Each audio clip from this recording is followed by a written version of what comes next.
Credit చోరీ వైఎస్ఆర్సీపీ పార్టీకి ఇదొక అలవాటైపోయింది. ఇంకా పని పాట లేక ఎంతసేపు ఆంధ్రప్రదేశ్లో 5 సంవత్సరాల పాటు ఏమీ పీకలేక ఇప్పుడు ఏ కంపెనీ వచ్చినా అది మాదే, ఇప్పుడు ఏది పెట్టినా అది మాదే, ఏది ఓపెన్ చేసినా అది మాదే, మొత్తం అంతా కూడా మాదే మాదే మాదే అని చెప్తున్నారు. ఉన్నప్పుడేమో ఉన్న కంపెనీలని అటు తెలంగాణకి, అటు తమిళనాడుకి, ఇంకొక పక్క రాష్ట్రాలకి తరిమేసినటువంటి పరిస్థితి ఉండి, ఇప్పుడు మాత్రం ఏం చేయాలో తెలియక ఇది మేమే చేసాం, ఇది మేమే చేసాం, ఇది మేమే చేసామంటే ఇది మేమే చేసాం. నేను ఒక వీడియో చూసా. ఈ క్రెడిట్ చోరీకి సంబంధించి ఇప్పుడు అల్లూరి సీతారామరాజు ఇంటర్నేషనల్ ఎయిర్పోర్ట్ ప్రారంభోత్సవం చాలా మోదీ గారి చేతుల మీదుగా ఒక పండగ వాతావరణాన్ని క్రియేట్ చేసింది. అలాంటి ఈ టైంలో వైఎస్ఆర్సీపీకి సంబంధించినటువంటి సోషల్ మీడియాలో అందరూ కూడా ఒక రేంజ్లో ఎలివేషన్స్ ఇచ్చుకుంటున్నారు. ఈ క్రెడిట్ మొత్తం జగన్మోహన్ రెడ్డి గారిదే.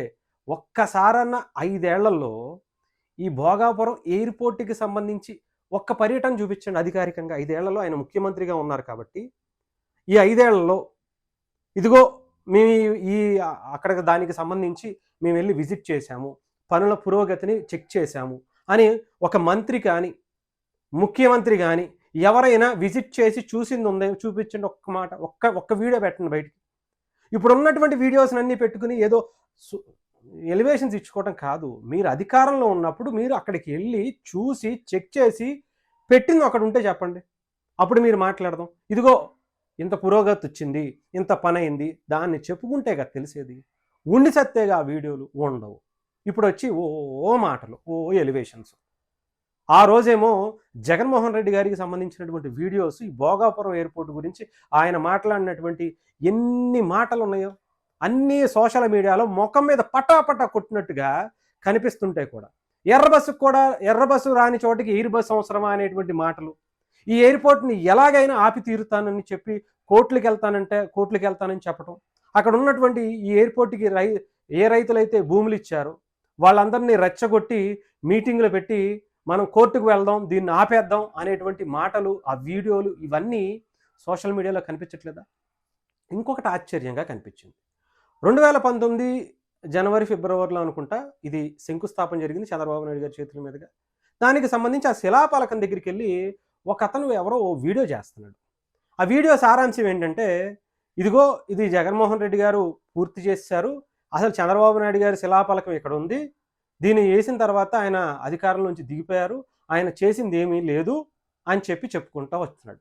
అసలు ఇప్పటికీ ఈ ఎయిర్పోర్ట్ పూర్తయినా కూడా ఈ శిలాపలకం వేరే చోట అలాగే ఉండిపోయిందని కూడా మాట్లాడేస్తున్నాడు. బాగానే ఉంది. స్థలం అనేది నార్మల్గా ఏ ప్రభుత్వం అయినా సరే ముందు చూసుకుంటుంది. ఆ స్థల సేకరణ జరిగేంత వరకు కూడా ఈలోపు అక్కడ ఏదైతే ప్రభుత్వ భూమి ఉందో, అక్కడ ఏదైతే అప్పటికి దానికి పర్మిషన్ వచ్చిందో, లేదంటే ఏ భూమి అయితే ల్యాండ్ పూలింగ్ చేసి తీసుకున్నారో దాంట్లో శంకుస్థాపన చేసేస్తారు. తర్వాత మిగతా కార్యక్రమాలు అనేవి మొదలు పెడతారు. ఇది మైండ్ అరికాల్లో ఉండే వాళ్ళకి ఏం చెప్పి సత్తాం, వీళ్ళ అర్థమై సావదు, వీళ్ళకి తెలిసి సావదు. ఎంతసేపు వేల కోట్లు మనం దొబ్బేసేయటమే తప్ప ఏ రకంగా వస్తాయి అని చెప్పేసి వాటి మీద ఆలోచన ఉంటుంది తప్ప దీనికి ఏంటి ప్రాసెస్ ఏంటి ఏమీ తెలుస్తావదు. ఇక్కడ చాలా క్లియర్గా అది శంకుస్థాపన చేసిన తర్వాత కేంద్రానికి ప్రపోజల్స్ పంపించి ఇంత ఎస్టిమేషన్ అవుతుంది, ఇంత ఈ జిఎంఆర్ అనేటువంటి సంస్థకి మేము ఇస్తున్నాము, టెండర్స్ పిలిచారు, జిఎంఆర్కి ఓకే చేశారు, జిఎంఆర్కి కేంద్ర ప్రభుత్వం కూడా అన్ని పర్మిషన్స్ ఈ లోపే ఇప్పుడు ఎవరైతే చంద్రబాబు నాయుడు గారు దిగిపోయే లోపే అన్ని పర్మిషన్స్ ఇచ్చేశారు. ఇచ్చిన తర్వాత దానికి సంబంధించి బడ్జెట్ అంటే ఎంత ఇవ్వాలో, ఎంత పెట్టాలో, ఎంత పెట్టి పెట్టాలో, పీపీపీ పద్ధతుల్లో వీటిల్లో అన్నిటిలో దానికి సంబంధించి అన్నీ పూర్తి అయిపోయిన తర్వాత జగన్మోహన్ రెడ్డి గారు దిగారు. వచ్చి ఏం చేశారు అంటే దాన్ని ఏదో ఒక రకంగా ఆపాలనేటువంటి ప్రయత్నం చేశాడు తప్ప ఆయన ఎప్పుడు దాన్ని పూర్తి చేయాలనేటువంటి ఉద్దేశం ఆయనకు లేదు. 2 సంవత్సరాల్లోనే ఇప్పుడు కూటమి ప్రభుత్వం అధికారంలోకి వచ్చి 2 సంవత్సరాల్లోనే దాదాపు 40% పనులు, 40 నుంచి 50% పనులు పూర్తి చేశారు అంటే మరి 5 ఏళ్లలో జగన్మోహన్ రెడ్డి గారు ఏం పీకారు అంట.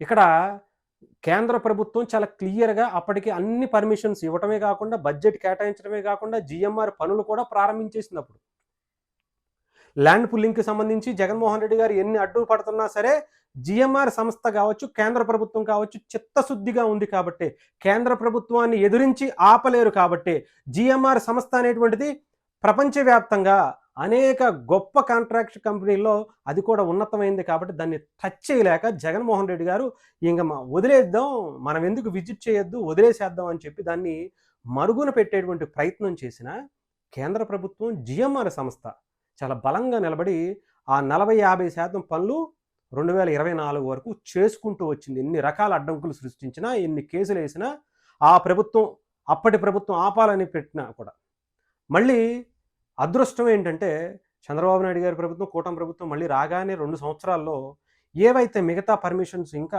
ఏముంటాయో బడ్జెట్ అలాట్స్ ఇవన్నీ కూడా కేంద్ర ఏవియేషన్ మంత్రి రామ్మోహన్ నాయుడు గారు మంత్రిగా అక్కడ ఆయన కూడా ఉండటం అదొక నిజంగా 100% ఇది అదృష్టం అనే చెప్పాలి. సో అంత దగ్గరగా తీసుకెళ్ళి పెట్టారు. అటు టూరిజం అంటే అరకు, పాడేరు ఇవన్నీ వచ్చేటువంటి వ్యక్తులందరికీ కూడా. అలాగే అక్కడ ఇంకా అనేకమైనటువంటి ఇండస్ట్రీస్ తీసుకురావడం కోసం. అంటే ఉత్తరాది అంటే వలసవాదులకు ఒక నిలవుగా ఉండేటువంటి దాన్ని ఇప్పుడు అక్కడంతా కూడా ఎగ్జిక్యూటెడ్గా చెప్పాలంటే రేపో మాపో కొన్ని ఐటీ కంపెనీలు కూడా విశాఖపట్నం, ఉత్తరాంధ్ర వైపు వస్తున్నాయి అంటే దానికి ఇదంతా కూడా ఒక ప్లస్ అయ్యే విధంగా ఒక ప్రణాళికబద్ధంగా చేసుకుంటున్నటువంటి దానిగా చూడాలి. కానీ ఇలా ఏదో ఒక రకంగా మనం ఆపేయాలనేటువంటి కుట్ర చేసినటువంటి దాన్ని మనమే వేసేసుకోవాలి, మన ఖాతాలోనే వేసేసుకోవాలనుకుంటే జనాలు ఇలాగే వీడియోల రూపంలో అప్పట్లో మాట్లాడినటువంటివి అన్నీ తీసి మీ మొఖానేసి కొట్టేటువంటి ప్రయత్నం చేస్తారు.